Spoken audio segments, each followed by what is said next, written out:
தலைகீழா மாத்தக்கூடிய சில பவர்ஃபுல்லான வாழ்க்கை பாடங்களை இந்த விளக்க உரையில நாம பார்க்க போறோம். எல்லாமே உங்கிட்ட இருந்து தான் ஆரம்பிக்குது. கண்ணாடியில தெரியற உங்களை நீங்க மாத்துனா உங்க உலகமே தானா மாறிடும். ஆனா அதுக்கு முன்னாடி பழசு எல்லாம் மறக்கணும். காஞ்ச சருகுகளை போல நேத்து நடந்த கவலைகளை உதிர விட்டுருங்க. வாழ்க்கையில வழிகள் வர்றது சகஜம். ஆனா அதையே நினைச்சு உட்கார்ந்து வேதனைப்படுறது நீங்களா தேடிக்கிற ஒரு சாய்ஸ். உங்க காயங்களுக்கு நீங்க காரணமா இருக்க மாட்டீங்க. ஆனா அதிலிருந்து மீண்டு வர்றது முழுக்க முழுக்க உங்க பொறுப்பு தான். அந்த பொறுப்பை ஏத்துக்கும் போதுதான் நாம் பாதிக்கப்பட்டவன்கிற மைண்ட் செட்ல இருந்து வெளியே வந்து உங்களால நிம்மதியா மூச்சு விட முடியும். இந்த சிம்பிள் ரூலை ஃபாலோ பண்ணுங்க. உங்களால மாத்த முடியாததை ஏத்துக்குங்க, ஏத்துக்க முடியாததை மாத்திருங்க. அவ்வளவுதான்.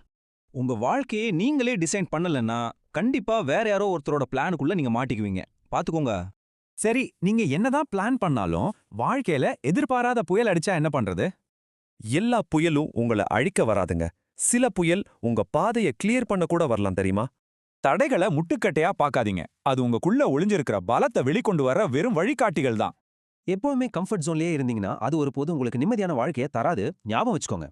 முக்கியமா இந்த கவலைப்படுறத நிறுத்துங்க. அது சாய்வு நாற்காலி மாதிரி ஆடிக்கிட்டே இருக்கும், ஆனா உங்களை எங்கேயும் கொண்டு போகாது. கவலைப்படுறத விட்டுட்டு செயல்ல இறங்குங்க. இருக்கிற இடத்துல உங்ககிட்ட இருக்கிறத வச்சு இப்போவே ஸ்டார்ட் பண்ணுங்க. செயல்கள் எப்பவும் உடனடி சந்தோஷத்தை தராது, ஆனா செயல்படாம உண்மையான சந்தோஷம் கண்டிப்பா கிடைக்கவே கிடைக்காது. முன்னேறணும்னா நிறைய ஃபெயிலியர்ஸா சந்திக்க ரெடியா இருங்க. பயமா இருந்தாலும் பரவாயில்ல, துணிஞ்சு செயல்ல இறங்குங்க. கடந்த காலம் ஒரு வரலாறு, எதிர்காலம் ஒரு மிஸ்ட்ரி. அதனால உங்க கையில இருக்கிற இந்த நிகழ்காலம் ஒரு கிஃப்ட். கசப்பான உண்மை என்னன்னா, நேரம் பறந்துகிட்டே இருக்கு. ஆனா சூப்பரான நியூஸ் என்னன்னா, அதுக்கு பைலட் நீங்க தான். சரியான நேரத்துக்காக வெயிட் பண்றதை நிறுத்துங்க. ஏன்னா என்றாவது ஒரு நாள் அப்படிங்கிறது வாரத்துல ஒரு நாளே கிடையாது.